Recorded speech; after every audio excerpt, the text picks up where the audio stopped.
Tapi pada akhir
Akhirnya Guru Gembul meminta maaf. Ya, karena beliau merasa telah menyakiti banyak orang. Di video panjangnya yang bisa panjenengan nikmati di channel beliau Guru Gembul, itu bahkan Guru Gembul menyebut secara spesifik bahwa Ustadz Nuruddin tidak mau ketemu dengan beliau Guru Gembul karena kadung sakit hati ya. Sakit hati karena apa? Karena Ustadz Nuruddin merasa diremehkan. Diremehkan karena apa? Karena Guru Gembul memang di debat itu kemarin di UI menyatakan bahwa dirinya bukan meremehkan Ustadz Nuruddin, tapi meremehkan topik pembahasan debat tersebut. Ya jelaslah otomatis Ustadz Nuruddin merasa diremehkan karena apa? Meremehkan topik debat, ya meremehkan lawan debatnya. Ustadz Nuruddin merasa diremehkan, bahkan tidak mau lagi satu meja atau satu frame dengan Guru Gembul. Karena ya itu kemarin menyakitkan sekali. Guru Gembul sudah menantang tetapi tidak menyiapkan referensi yang memadai, malah menggeret-geret pembahasan ke sesuatu pembahasan yang tidak akan pernah dibahas oleh Ustadz Nuruddin, karena sudah sepakat bahwa Dzatullah itu yang nggak perlu dibahas lagi. Semuanya sudah sepakat itu tidak bisa dibahas. Yang dibahas adalah wujudullah. Walaupun sudah minta maaf, tetapi saya sanksi apakah Guru Gembul benar-benar memahami mengapa akhir-akhir ini banyak yang menjadi haters Guru Gembul. Guru Gembul berpikir atau merasa itu karena dirinya banyak mengkritik orang-orang, kemudian dibenci oleh orang-orang.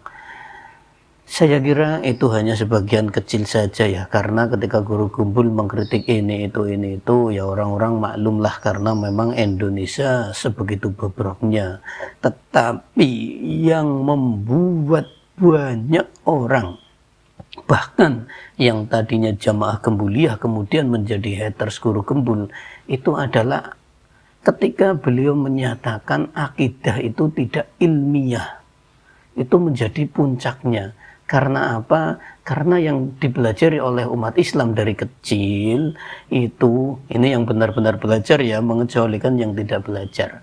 Yang dipelajari oleh umat Islam dari kecil bahwa taklid di dalam akidah alias mematikan rasional di dalam akidah itu terlarang. Jumhur usuliyin itu tidak memperbolehkan seorang taklid di dalam masalah akidah.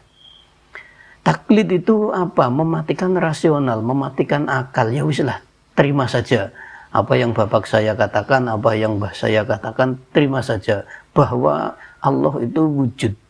Begitu, taklid doang, ya wis, tidak mikir-mikir, tidak menggunakan ayat-ayat kauniyah untuk meyakini atau merasionalisasi bahwa Allah itu wujud. Ingat ya, wujud itu ada, eksistensi begitu, bukan zatnya Allah tetapi wujud keberadaan Allah. Di dalam kitab yang sekarang banyak dibaca oleh umat Islam, Al-Masungah Al-Fiqih Al-Waitiyah, itu dikatakan at-taqlidu la yajuzu minda jumhuril usuliyin fil ngaqaid kawujudillahi ta'ala. Jadi taklid menurut jumhur usuliyin di dalam ngaqaid itu tidak boleh seperti mentaklidi wujudnya Allah. Jadi seorang muslim itu harus menggunakan akalnya, menggunakan rasionalnya untuk meyakini bahwa Allah itu wujud, bahwa Allah itu ada, bahwa Allah itu eksis. Tidak boleh hanya ikut-ikutan, ya udahlah Allah ada, itu tidak bisa dirasionalkan, tidak bisa diakal. Itu tidak boleh. Selain wujudullah itu ada wa wahdaniyatihi wa wujubi ifradi bil ibadah wa ma'rifati sidqi Rasulillah sallallahu alaihi wasallam. Fala budda fi dzalika indahum minan nadharis sahih wa tafakkuri wa tadabburi al muaddi ila al ilmi wa ila tuma'ninatil qalb. Jadi harus menggunakan akalnya, rasionalnya untuk bertafakur, untuk bertadabbur yang mendatangkan kepada pengetahuan atau ilmu, sehingga menyampaikan kepada ketenangan hati. Itu wajib, la buddha, begitu. Nah, sedangkan guru gembul itu mematikan itu semua. Tidak boleh merasionalkan, tidak boleh merasionalisasikan wujudullah. Makanya ini banyak yang sebenarnya marah. Karena apa? Karena Islam itu agama yang rasional, agama yang ilmiah.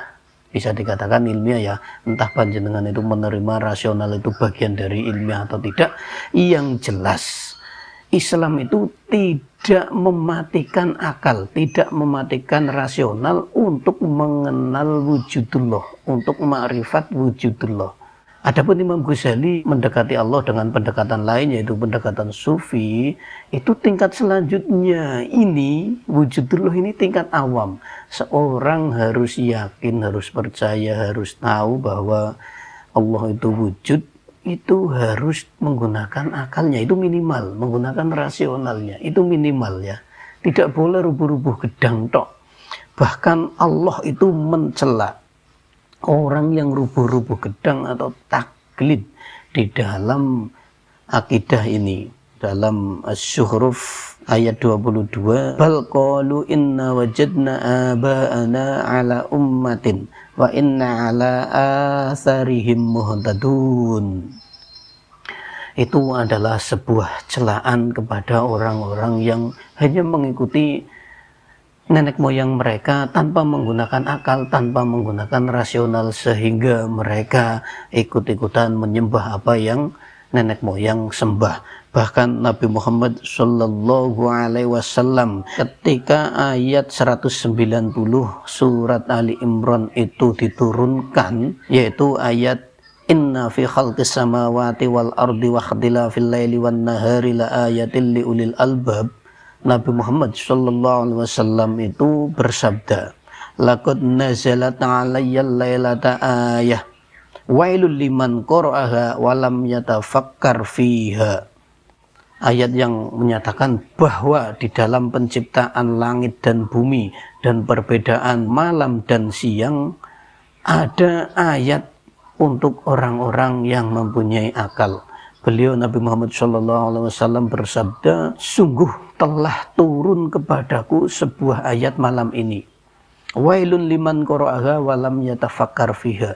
Dan celakalah, atau kalau Kiai NU klasik memaknainya, wailun itu neraka wel bagi orang-orang, liman qara'aha, bagi orang-orang yang membaca ayat ini walam yatafakkar fiha, tetapi tidak mau memikirkannya.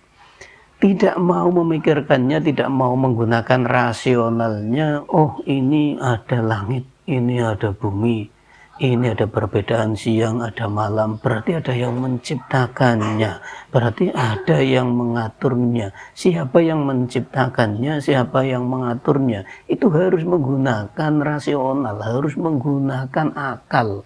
Oh iya, rasionalnya dipakai ketika ada meja, oh berarti ada yang menciptakan meja. Ketika meja disusun sedemikian rupa di pojokan atau di tengah, oh berarti ada yang mengatur. Berarti alam ini ada yang menciptakan, ada yang mengatur. Siapa? Nah, itu harus digunakan rasionalnya. Tidak boleh dimatikan. Kesalahan fatal dari seorang guru gembul adalah ketika beliau suatu ketika di video-videonya sangat memuja-muji akal, tetapi kepada akidah yang jumhur usuliyin mewajibkan menggunakan akal, mewajibkan menggunakan rasionalnya untuk mencapai derajat iman, malah guru gembul mematikan akal dan rasional orang. Ini kesalahan yang besar dan sampai sekarang guru gembul belum memahaminya. Guru gembul masih tetap kekeh.